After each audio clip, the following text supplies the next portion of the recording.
Dubai campus was set up in the year 2000 to meet the need for a high quality higher education institution in engineering for students of Middle East in collaboration with ETA Dubai.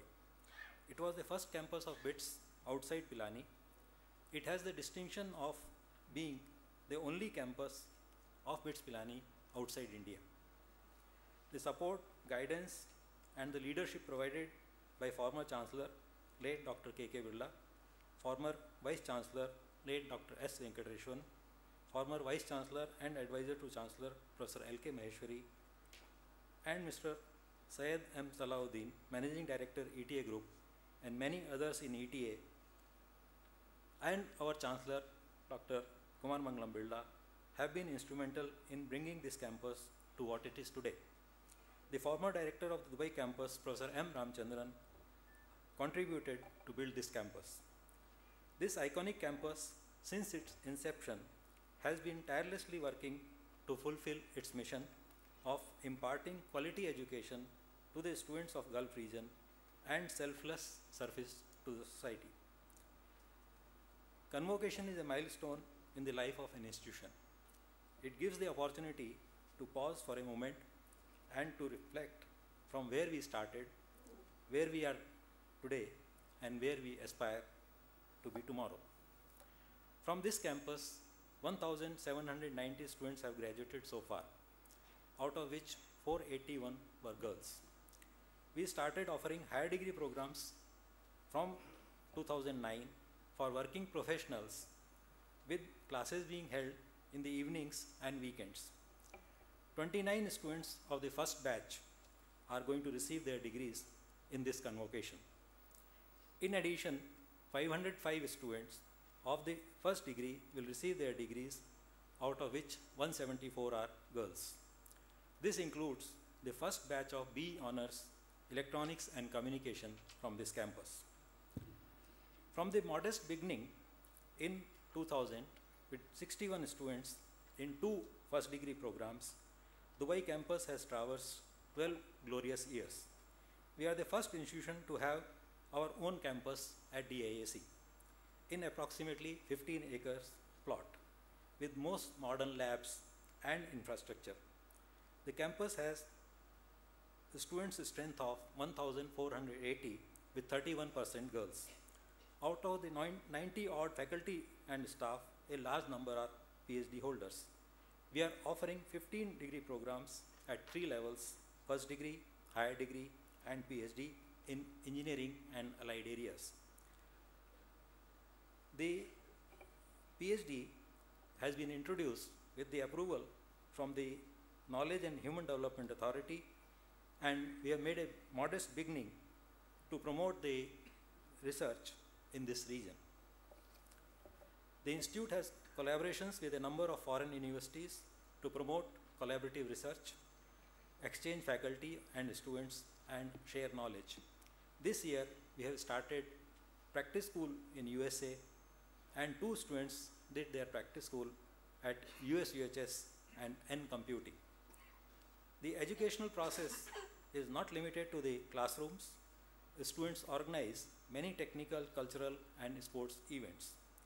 These events attract large student participation from campus and other institutions in UAE and abroad. The campus facilitates students' professional growth and has student chapters of international professional bodies such as IEEE, ASME, ACM, etc., and promotes academic activities under their banner.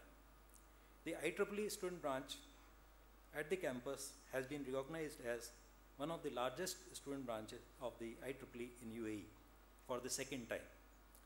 The American Society of Mechanical Engineers chapter hosted the biggest student professional development conference of Asia Pacific region at Dubai campus, in which students and faculty from Asia Pacific countries, namely India, Pakistan, and Taiwan, participated. A 3-day workshop on micro electromechanical systems, modeling with COMSOL, was organized under the banner of ASME and IEEE with resource persons from Pilani and Dubai campus. An international conference on cloud computing technologies, applications, and management is going to be held in December 2012 with expert keynote speakers from USA and UAE.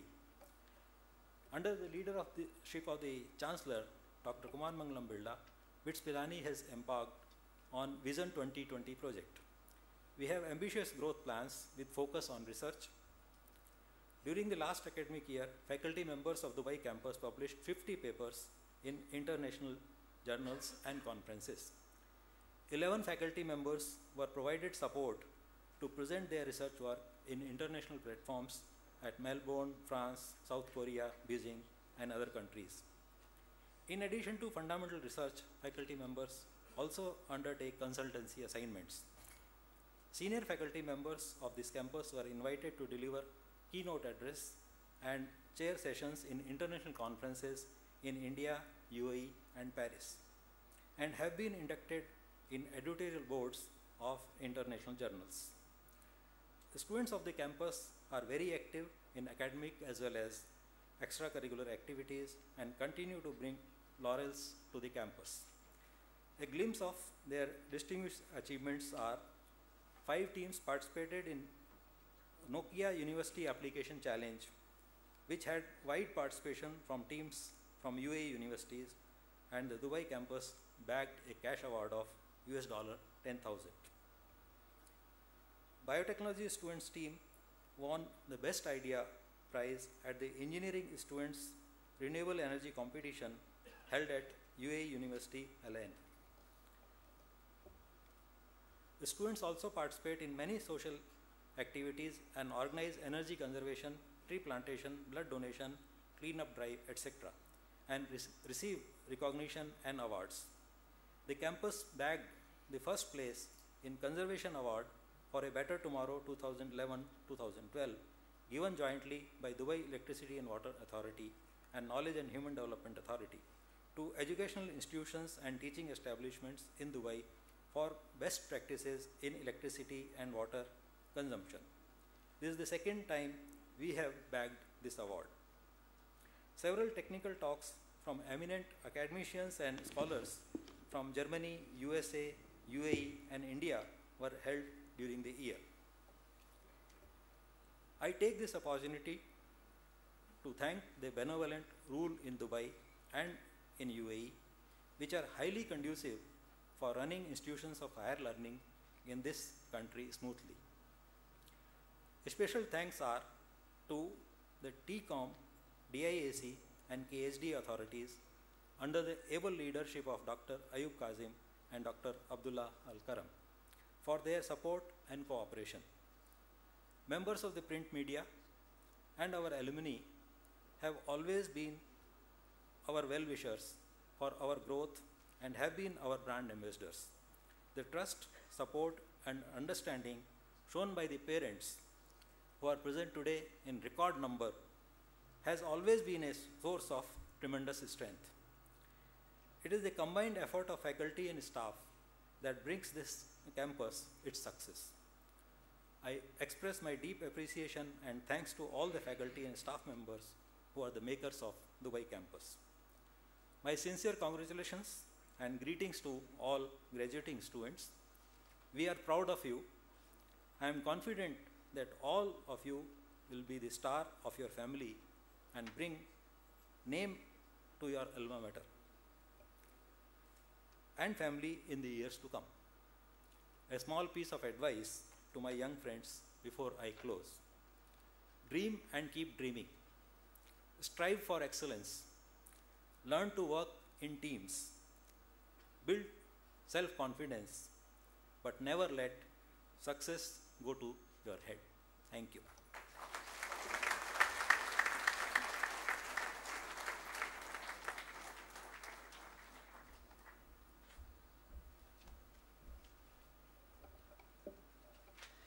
It is my pleasant duty to introduce to you our chief guest, Dr. Abdullah Al-Karam. Dr. Abdullah Al-Karam was appointed Chairman of the Board of Directors and Director General of KHDA in March 2007 with the mandate to identify, plan, and develop solutions to address the challenges facing the educational system in Dubai. He earlier held the position of Secretary General of Dubai Education Council, a council responsible for expanding and improving the education sector in Dubai to world-class standards. His previous role as Chief Executive Officer of Dubai Knowledge Village since its inception in 2002 has greatly contributed to the advancement of higher education in Dubai. This has placed the village in the driving seat for attracting international higher education providers in the Emirates and the region.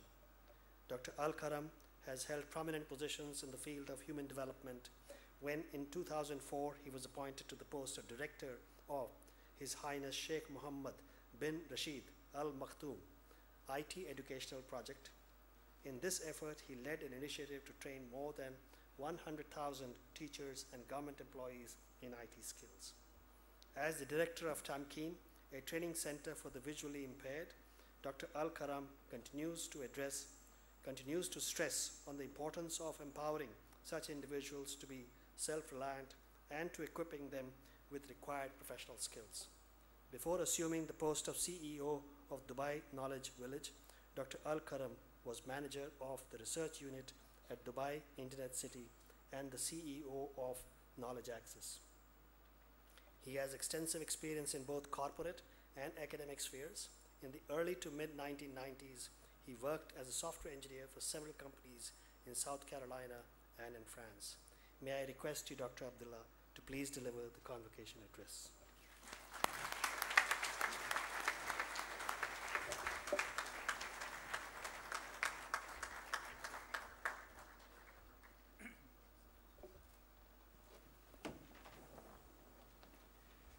Dr. Berella, Chancellor of BITS, Professor Jane, Vice Chancellor, Dr. Matel, Director of BITS Dubai, my friends, Mr. Isa Al-Ghurair, Mr. Salah Al-Din, distinguished faculty members, management of BITS Pilani in Dubai, proud parents and happy graduates of BITS Pilani. Assalamu alaikum wa rahmatullahi wa barakatuh. We have been with this institution from the very beginning, and you have heard the history over the last decade, 10 years, how it started. And I think we all do agree that the starting was very good in the Sheikh Zayed Road with a good number of students. And we have seen this project growing, as the Chancellor described, to new heights. And I think today the number of the students echo that message.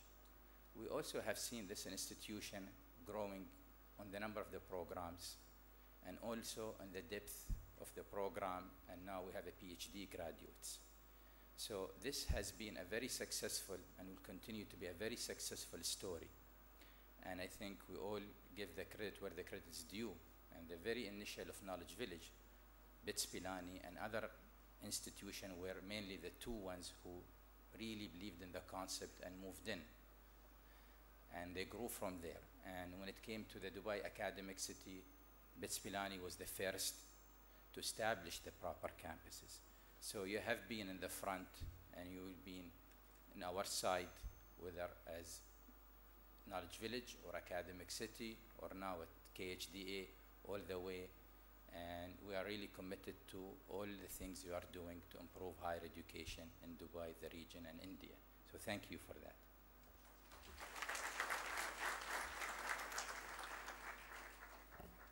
I have been asked by the Vice Chancellor in his speech to give advices and wisdoms. And I think today is your day as students, as you're graduating. But probably so in the last couple of weeks or during the summer or as of today, you have been getting different advices from different people, your family, your friends, faculty, and others. And I think you have already many advices, and my suggestion to you is take the advice that fits you. We are all different, and different things mean different things to different students. So whatever advice it fits you, you take it. Whatever advice you don't, just listen to it also. And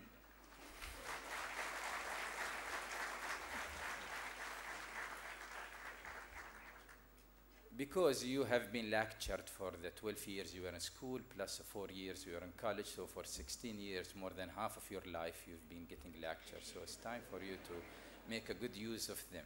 Now, I would like to, instead of doing so, I would like to give you a story. And there is a moral to the story. And we'll get to that to the end. And if you heard the story before, so just hang on to it and let's see how it will come together.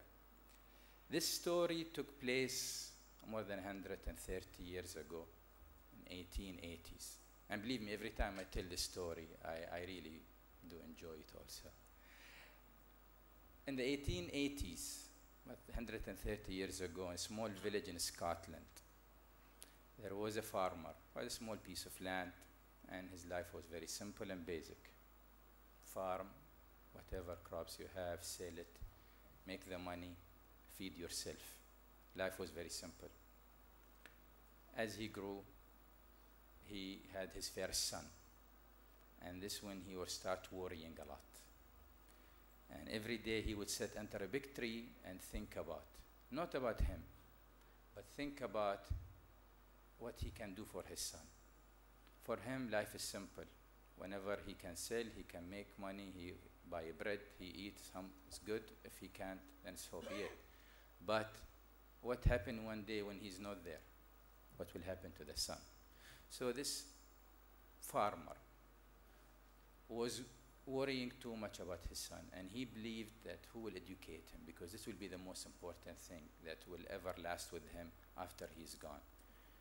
Once upon a time, as he was sitting under the tree and having the same thought day in and day out, he heard a lot of dogs barking and continuously barking. So he stood up, go to the dogs, and they were next to by a small pond or a small lake with a lot of mud. And he saw a small boy just fell into it, or trying to swim but get stuck in the mud. So without a hesitant, this farmer just jumped in and rescued that child and cleaned him up, and that's basically it. A couple of days later, as he was sitting under the same tree, having the same thought, he see this big caravans coming, big wagons, and a very rich person stepped down, a lord.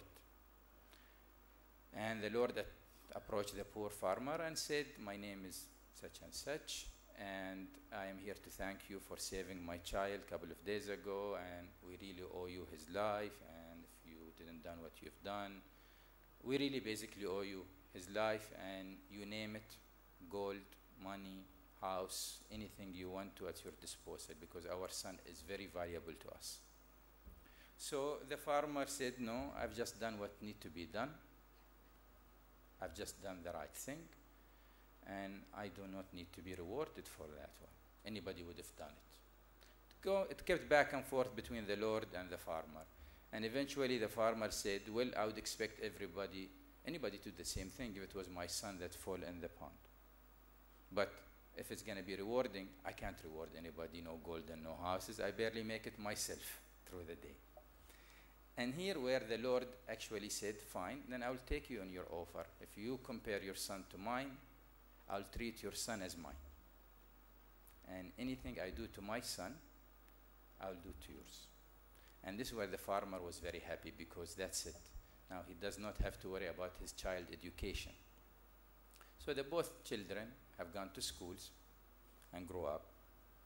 And in 1929, the son of the farmer, who went to St. Mary College of Medicine, have invented one of the most powerful medicine to today's time, which is penicillin.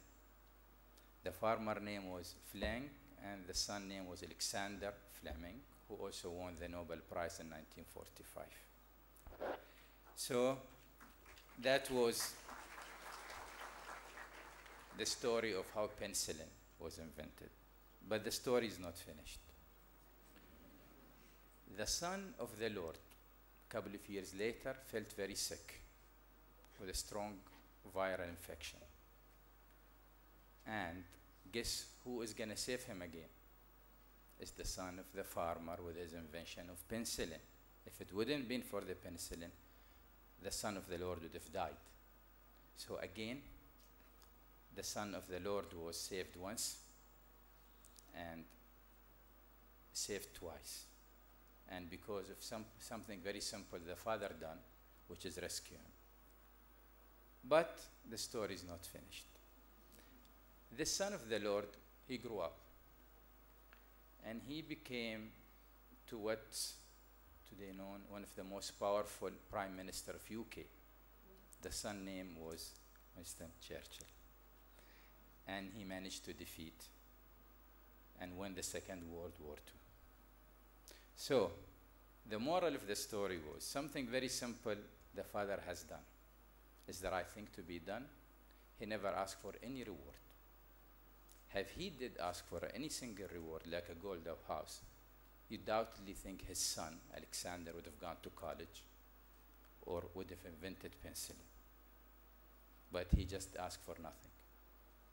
And because he asked for nothing, you've got the great invention of penicillin, which saved millions and millions till today. And again, that penicillin saved the kid who have saved the world from a greater disaster, and the world would have been not the same as we are here today. Just simply because the Father done the right thing. So, as you go in your life, you can do too many things, you can, as you choose it. But always keep doing the right thing. And never look for an individual and immediate reward. The biggest reward is the reward you cannot think about. And the thing that doesn't actually touch you. And that, I think, echoing what the Chancellor have said, it's as we go there, let's try to make the world a better place. That's why you spend 16 years in getting education. So you help us to make it a better place, and that's my only word of advice to you.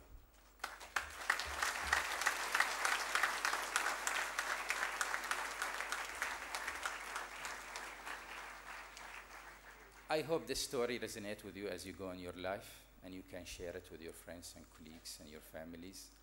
And I would like to warmly congratulate you for your graduation, and hope all the best for you and your families. And a big thanks to the BITS Pilani in Dubai and India for providing this opportunity to you. Thank you very much.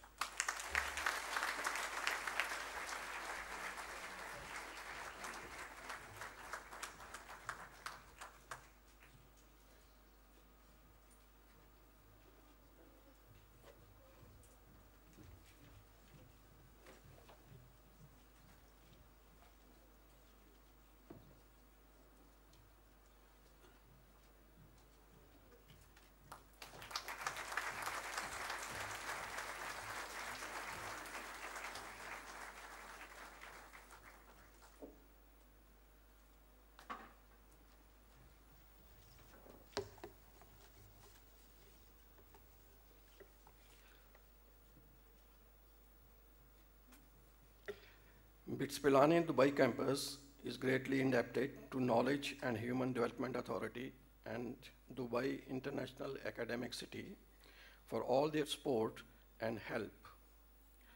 Dubai campus would like to honor Dr. Ayub Kazim, Managing Director, Education Cluster, TCOM Investment, and Dr. Warren Fox, Executive Director, KHDA, for their generous support and guidance.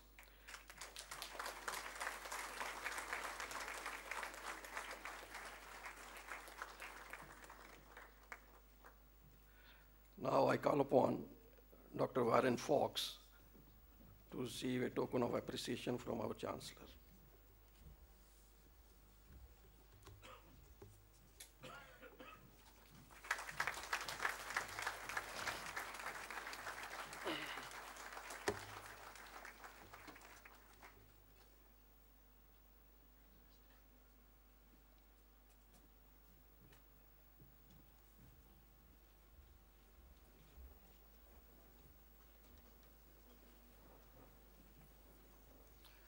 Vice Chancellor, sir, in the last award approved by the Senate in March 2012, 39 candidates of on-campus programs of Dubai campus were awarded degrees. Now I present to you 495 candidates of on-campus programs of Dubai campus, including those in absentia who have been examined and found qualified for various degrees, to which I pray they may be admitted.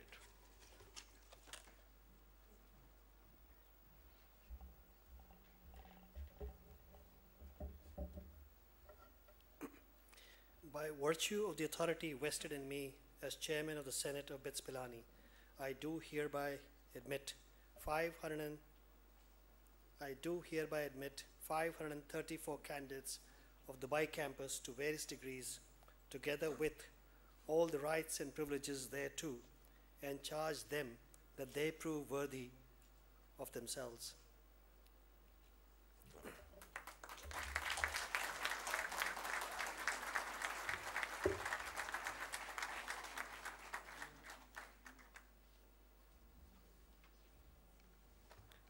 Vice Chancellor, sir, I present to you in the following candidates from Dubai campus who have duly qualified at the end of first semester 2011-2012 to receive the degree ME Microelectronics. Chelladurai C,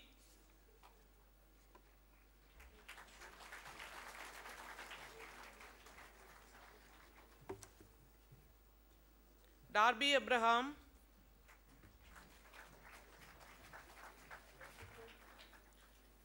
Nidin Nelson,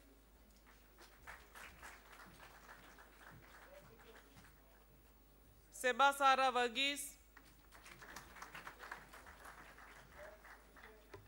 Mohammad Afzal Mohiuddin,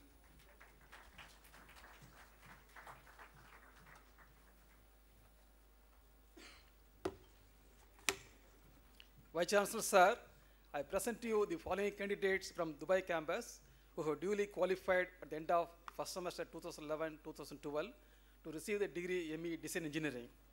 5 candidates in person for the degree of Master of Engineering, Design Engineering. Sankar Sharma H,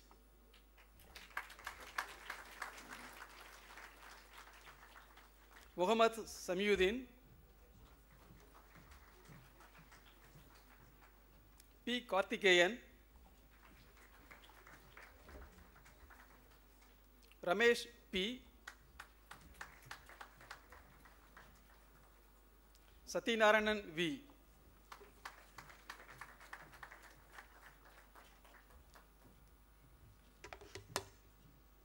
Vice Chancellor, sir, I present to you the following candidates from Dubai campus who have duly qualified at the end of first and second semester 2011-2012 to receive the degree MBA.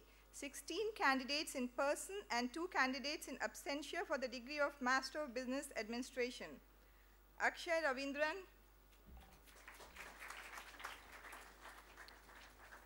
Ashita Amin, Aishat Femina Sidi Kunhi,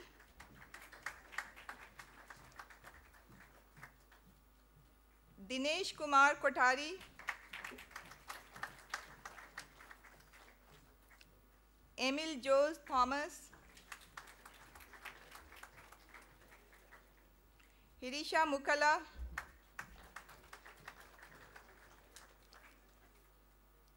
Monisha Gurkar,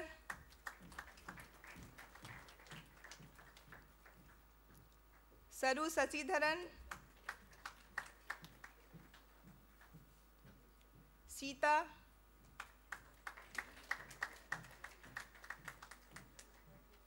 Raja Srinivas Bodepalli,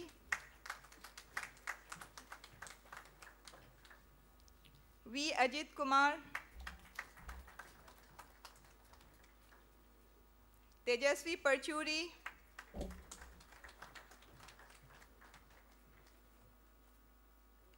Rini George,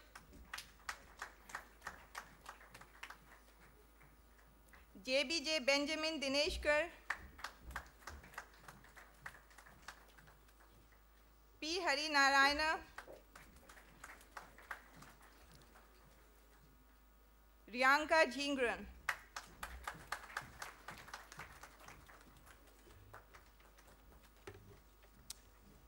Vice Chancellor, sir, I present to you the following candidates from Dubai campus who have duly qualified at the end of first and second semester of 2011-2012 to receive the degree B Honours Chemical.